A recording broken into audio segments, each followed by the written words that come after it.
You're listening to the podcast against Giygas.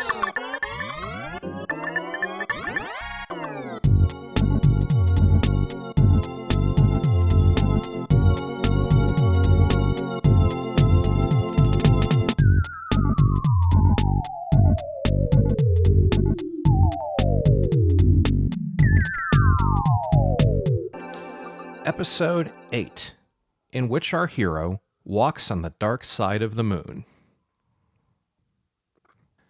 Meanwhile, back in the Moonside, Ness figured he might as well leave the dreary cafe. The patrons on his side of the city just as unfriendly looking as on the other side. He grabbed Jeff by the sleeve. "Come on, you big lug. Let's get out of here." Jeff let Ness drag him forward by the sleeve with no resistance, his gait a slow, sleepwalking lurch, his arms hanging limp below his shoulders. Ness exited the cafe and gasped at the sight of the open streets of Moonside, everything black with flashes of white, everything a film negative with thick black backgrounds and grumpy people with silver white faces. And around the jagged contours of the eternal dark city were streaks of red and green and yellow flashing neon light. More animated than any of the people in the city were the various objects and detritus around them. Sinister fire hydrants glared and growled at Ness. A pack of ornery gas pumps twirled their nozzles like cowboys holstering smoking pistols. Though the Monotoli building was only up the block, to Ness it was as good as 1,000,000 miles away. Meanwhile, back at Fourside, Jeff saw, to his horror, Ness walking out of the cafe on his own volition, muttering the same nonsense as before, his gait a herky-jerky step that suggested an alien trying out legs for the first time, and failing miserably at using the elbows as well as the knees. "Ness, wait for me!" He bolted out of the cafe in hot pursuit of his friend, who was making a beeline to the Monotoli building. "If I may be frank, I think my yogurt plan is better than whatever this is." "Grimbo, splag gaxrix weep lundy brimbacks." "Right, well, be that as it may. God, man, look out! You're walking right into..." Jeff gasped, flinched back, and covered his eyes and mouth as frantic horns, screeching tires, and curses he never heard before invaded his ears. When the noise finally faded, he peeked his eye through a slit he made with his fingers. "Heavy traffic." Meanwhile, back in the Moonside, Ness dragged Jeff toward the imposing building, pushing through the dozens of Moonside townfolk, donning their regular workday clown suits, space suits, nuns' habits, and wizards' gowns, and who, unlike the adults he encountered in Fourside, paid him much more attention, waving and smiling with a "welcome to Moonside," or hissing a "welcome to Moonside." The boys stayed on the sidewalk and avoided the unruly street creatures, and upon approaching the great doors of the building were stopped by Monotoli's chief of security, wearing a neatly pressed white sailor's uniform. "You want to get in?" Yes, please." "Then beat it, kid." The sailor shoved Ness away and let in some other folks through the revolving doors instead. Miffed, but undeterred, Ness approached the man once again. "You want to get in?"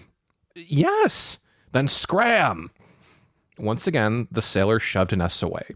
Ness was thankfully at the bright young age where, when something didn't work for him the first 2 times, he could at least try to come up with a different way of approaching a task the 3rd time. "You want to get in?" "No." "Well, fine by me, but I'm not letting you in unless you're with a big guy with a unibrow and a gold tooth." So this was the way of the Moonside. Yes is no, down is up, right is left, and right is all wrong. Ness turned away from the line and faced Jeff, who was not getting any more responsive since the cafe. "All right, Jeff, it's easy. We just gotta find a big guy with a unibrow and a gold tooth to let us into..." Gosh, what am I saying? Meanwhile, back at Fourside, Ness hobbled along through the lobby of the Monotoli building, Jeff nearby to keep him from trouble or from certain death alike, and both of them soon found themselves before the main elevator that they had only an hour ago been on before. Jeff helpfully pushed the call button and the doors opened, where a liveried operator awaited them. "I say, don't you work the cash machine at a cafe down the block?" "I have to work 3 jobs to get by. Don't ask what my 3rd job is." "What floor, boys?" Schmumbill flacka whoppin' boppin' sagga walkin' bumba flaps. He said the penthouse floor, good man, if you would please be so kind. The penthouse floor is off limits. Mr. Monotoli is not seeing anyone at this time. So you say now, but perhaps if I could convince you to look the other way, there'd be great rewards in it for you. Say, a lifetime supply of trout-flavored yogurt? Eh? Jeff gave the operator a sly smile and gently elbowed him in the waist, as that was as far up as Jeff's elbows could reach. The operator stared at the boys, then the dozens of buttons on the switchboard for each and every one of the building's 48 floors, and sighed. Can we skip to the part where I grow old and die? Meanwhile, back in the Moonside, Ness figured the best place to procure a big unibrowed and gold-toothed companion was the same way one gets anything else, at one of the numerous boutique shops lining the downtown street. And there it was, the unibrowed, gold-toothed men's big and tall of Moonside. Ness approached the countertop and rang the bell, where a sharp-dressed salesman approached. The man bore a fantastic eyebrow that ran along his forehead in a single line like the Great Wall of China, visible from space. But his smile unfortunately revealed a set of fine ivory dentures. Hello, I don't want one unibrowed gold-toothed man, please. Ah, splendid. I do have plenty in stock, as you can see. Ness took a look at the shelves, and it was true, they were fresh out. Ah, nuts. Do you know where I can get one somewhere else? Yes, I know exactly where there are others available. Ah, nuts. Did you try asking a man in a Hawaiian shirt drinking a Mai-Tai? Not many people here know that men wearing Hawaiian shirts and drinking Mai-Tais can teleport anywhere they want to. Yes, I did try that. I knew Hawaiian shirt-wearing men drinking Mai-Tais could teleport for as long as I've been alive. Thanks for the suggestion, sir. A Hawaiian shirt-wearing man drinking a Mai-Tai entered the shop. Hello, and goodbye. Ness and Jeff were teleported to the official Moonside Hawaiian shirt-wearing men drinking Mai-Tais convention. The crowd all stopped their conversations and stared at the two boys. Hello, and goodbye. Every single Hawaiian shirt-wearing man drinking a Mai-Tai vanished, leaving the boys stranded and alone in the Hawaiian shirt-wearing men drinking Mai-Tais convention, all except one man, who Ness noted had a lovely row of gold teeth, but sadly 2 distinct bushy caterpillar-like eyebrows. Excuse me, sir, I really don't need to get sent to a man with a unibrow and a gold tooth. It's not a matter of life and death at all. The man shouted and clenched both fists at the boys, who gasped and flinched backwards. The only place I'm not going to send you, boys, is the hospital. The next thing they knew, the boys were in the waiting room of a hospital, with the Hawaiian shirt-wearing man drinking a Mai-Tai standing by with a smile. Here we are. This is not the St. Mungo Jerry Memorial Hospital of Moonside, as promised. And goodbye. Ness approached the front desk nurse, who was a big burly man with a huge single eyebrow all across his forehead, and whose smile glistened with one gold canine tooth. Excuse me, sir. We really don't want to get into the Monotoli building. Can you help us? Yes. But why, sir? Because I like the look of you. You aren't the most irritating little spoiled brats I've ever seen in my life. I won't come with you if you want me to. Who said that? Certainly not me, his identical twin brother. I don't look a thing like him, let alone exactly like him. Ness and Jeff looked around the hospital's waiting room, but could not find another soul that fit the description of identical to the big burly man with a unibrow and gold tooth. Over here, everyone can see me perfectly. It's not as though I conducted a bunch of science experiments years ago that made me completely transparent to light. Oh, you're not invisible, huh? Well, that should be a deal breaker for the sailor guarding the door, as long as you definitely do not have a unibrow and a Oh my gosh, what am I talking about?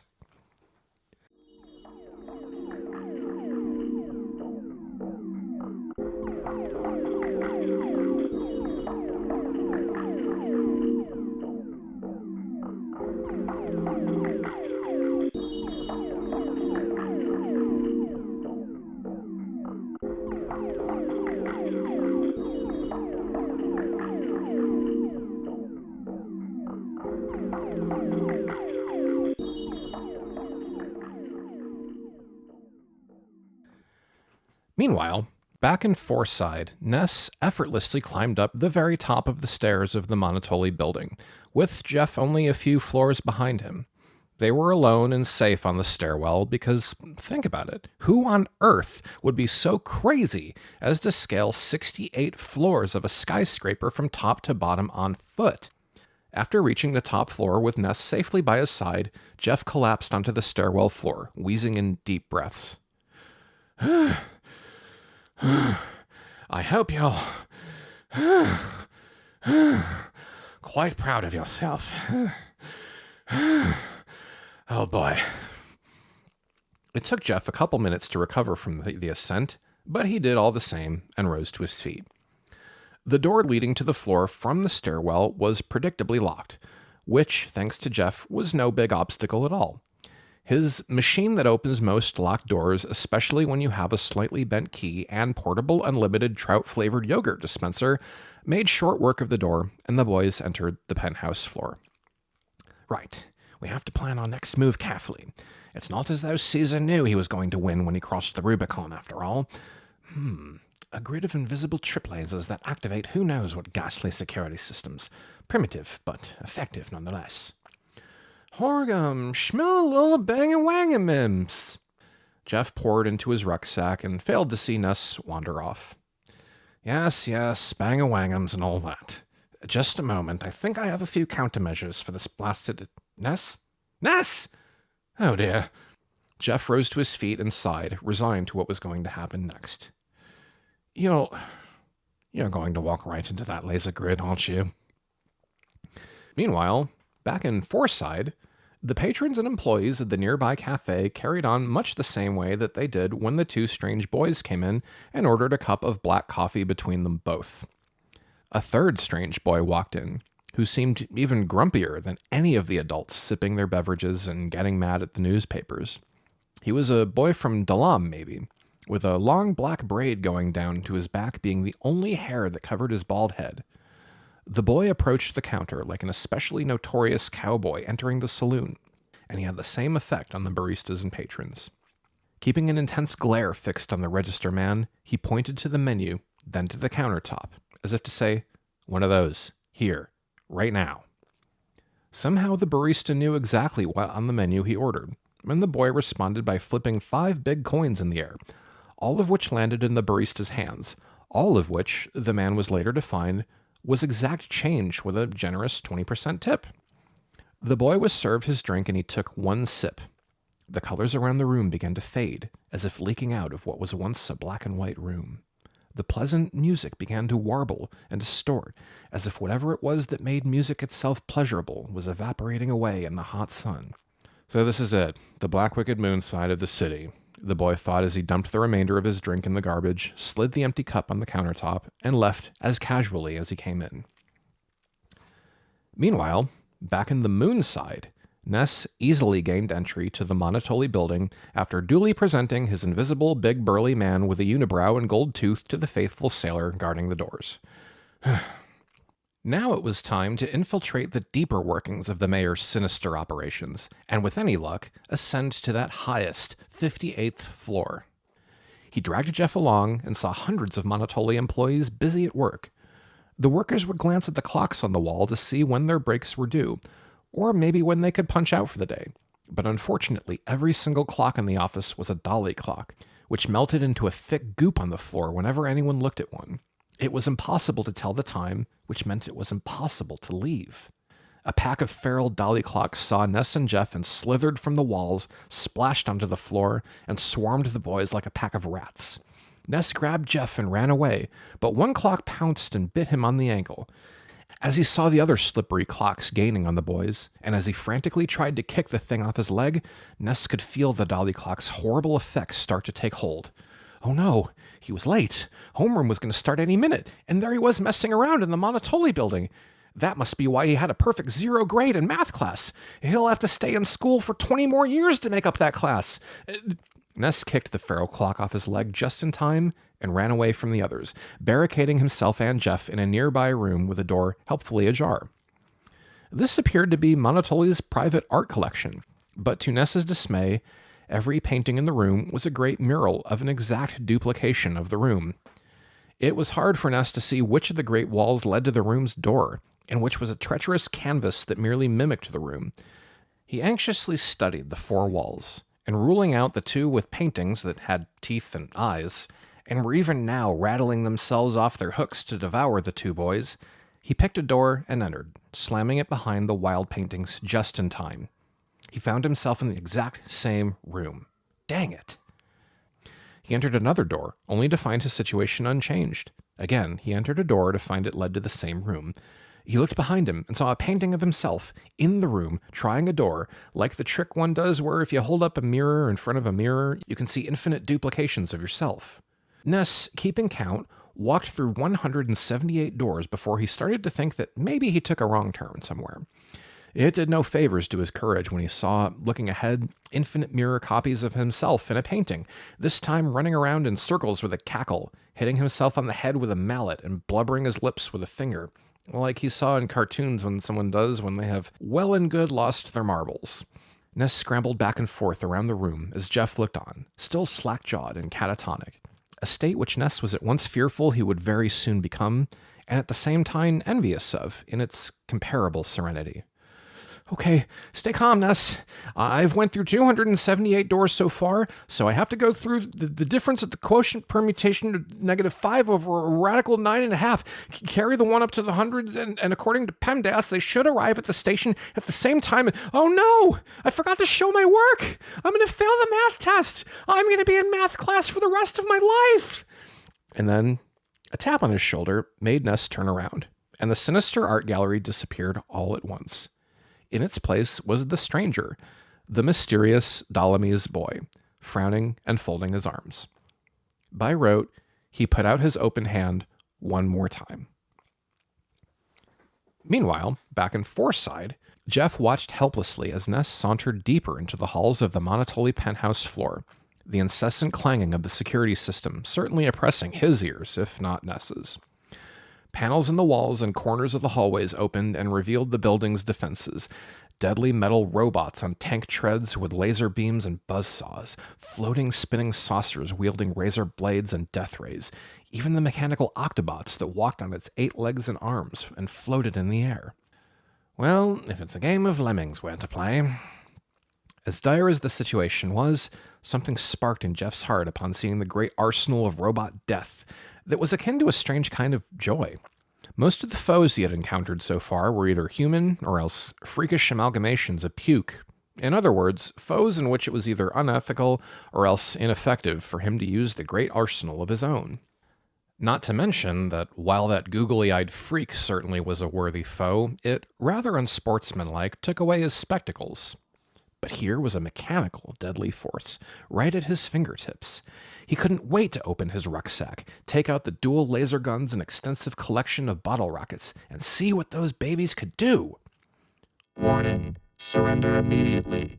We are authorized to use lethal force. What luck. So am I. The robots attacked, and Jeff returned fire of his own with both laser pistols blazing. As Ness wandered through the halls, apparently oblivious to the chaos around him just like a lemming, Jeff made sure that his friend was safe by any means necessary, jumping, running, sliding, and pirouetting in fine form in front of and behind his friend as he blasted robot after robot with heavy laser fire and constant bombardment of radio-controlled bottle rockets. The way Jeff carried on, you would have never guessed that back in Snowwood boarding school, the Andonuts boy only got half marks in physical education. And then, there they were. The doors to the inner sanctum itself, plated in such prominent gold lettering you couldn't miss it if you tried your darndest. The private offices of Geldegard Monotoli, the man of the 78th floor himself. Ness, as if lucid for the first time since sipping the fatal cup of coffee, made a beeline toward the great doors, and Jeff duly followed behind, blasting robots to clear the way. That's far enough, dweebs! Unfortunately, while Mr. Monotoli was most likely behind those doors, it transpired that the only one in front of them was none other than the man on the 77th floor. His new political advisor and right-hand man pulling the strings behind the curtain, Mr. Porky Minch himself. Mr. Porky Minch, that is, and about 50 robots behind him, absolutely loaded for bear. Porky regarded his arsenal behind him, pretending to count on his fingers. Let's see. 1, 2, 3. Yup, I'd say you're outnumbered. Jeff shrugged, took out his remote control. It fired a rocket, which then Jeff steered in midair and, after pressing one more button, split into dozens of other rockets. Porky watched in dizzying horror as rocket after rocket buzzed around the hallway and met its target, blowing up robot after robot and littering the floor with metal detritus and flooding the place with the overpowering scent of exploded fireworks. Porky looked at Jeff with a nervous gulp, who flashed him a smug smile. I have 2 laser pistols. How many do you have again? Porky stammered, then put up a finger as if to retort, before giving up on the matter and running away about-face with a pathetic whimper. Jeff smiled and waved bye-bye.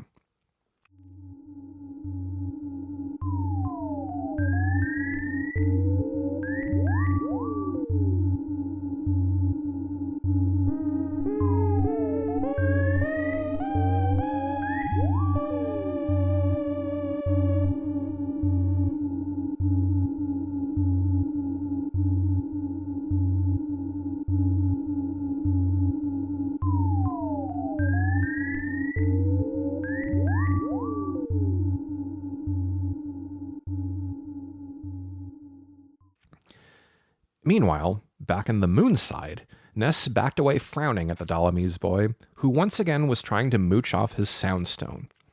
No! We already told you before, you can't have it. Now I have to go statue Paula's smash and save Mr. Monotoli. The other boy raised an eyebrow at this, and Ness sheepishly looked off to the side. You know what I mean.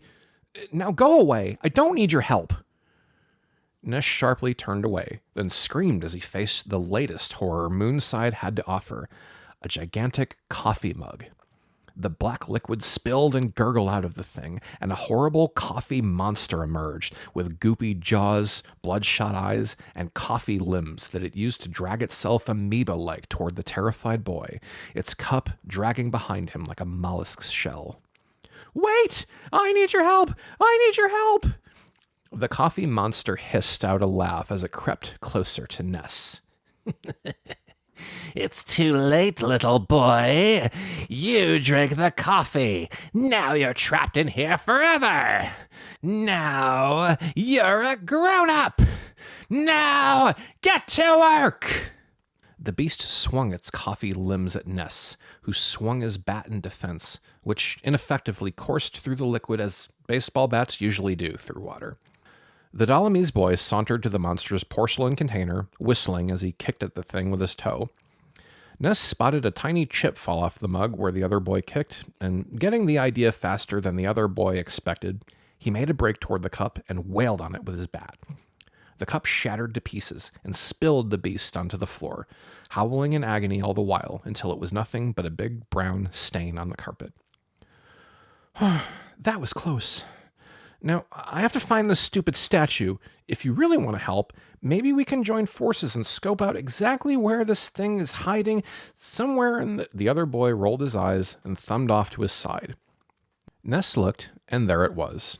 Not only the doors leading to the Monotoli penthouse suite, but right in front of them, the evil and imposing golden demon statue itself. Oh, there it is. Thanks. It radiated a sinister negative energy of deep purple and dull yellow gold, and it gave Ness goosebumps whenever he gave it a look. Ness stood by and did nothing for a while, which caused the boy to motion toward the thing. What? The boy sighed, making a more oblique gesture to Ness and then the statue. What are you saying? I don't... The boy grumbled. He pointed to Ness's bat, then wildly gesticulated toward the statue. I don't understand. What are you... The boy shouted through his clenched teeth. He made a great effort at play-acting, picking up Ness's bat, walking with slow, lurching steps to the statue, then swinging his make-believe stick at it again and again. Ness watched the whole performance curiously, stroking his chin. Oh, you want me to smash the statue with my bat? The boy groaned, slapped his own forehead, and dragged his palm all the way down his face. Nonetheless, Ness got the picture. He timidly approached the glowing thing and held his bat aloft, as good as on home plate back at the Diamond in the park at Gwinnett. He inched closer and closer, and just when he was well within bat reach of the evil statue, he hesitated. The voice whispered in his head once again. Ness. You'll fail. You stupid boy. You have no idea what You're up against. Destroy entire worlds. Worthless. Fail. Go home. Your mommy, crybaby. I'll kill them. All right. In front of you. The shrill, raspy voices of 100 bullies crawled into Ness's ear and scratched around like the legs of itchy bugs in his brain. Ness flinched at the voices and took small steps away from the statue, lowering his weapon. Taking a moment, he vigorously shook his head around, then picked up the bat and stepped closer. I can do it for Paula. I can do it for Paula. I'll kill your friends first. Then I'll kill your mother and your father. Then destroy your whole world. And make you watch. You weak. Stupid. Crying. Cowardly. Boy. Just like before, Ness was frozen in place, struggling to keep back the coming tears, let alone muster the Herculean strength to pick up his bat. But unlike before, he was not alone. Before he realized it, he felt the other boy standing behind him, grasping his bat by the hilt and helping him lift it. The other boy guided Ness close enough to the statue. Then, with both boys holding and swinging the bat together, Ness, with a war cry of fury, brought his weapon down on the horrible statue. It didn't exactly explode into smithereens, but Ness's blow did knock the thing over and topple it to the floor. Upon impact, it shattered into big chunks of marble, the cheap gilding flaking off at the cracks. Those cracks spread along the statue, and to Ness's surprise, from outside of it and through the floor, Ness gasped and looked around for his strange companion, who was now gone. The cracks grew and grew, spreading along the walls, through the windows, and engulfing the whole world around Ness. The broken statue eventually created a huge fissure of Ness's entire perception that shattered the entire nightmare world of the Moonside. Back in Fourside, Jeff and Ness found themselves before the great doors of the Monotoli penthouse office. They looked each other over and patted each other on the shoulders and back, as if to ensure they were real. Ness! Jeff! And then, at the exact same time, in mathematically perfect unison, such that no one in the history of human existence ever owed another a Coke as much as Ness and Jeff both inexorably owed each other Cokes in that very instant, they both shouted, You're back to normal!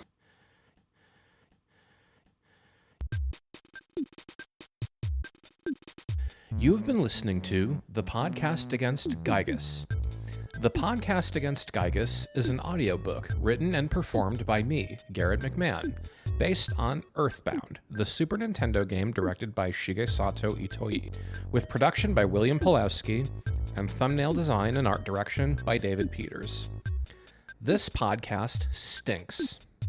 It is also a fan-made project affiliated in no way whatsoever with the Nintendo Corporation or Mr. Itoi.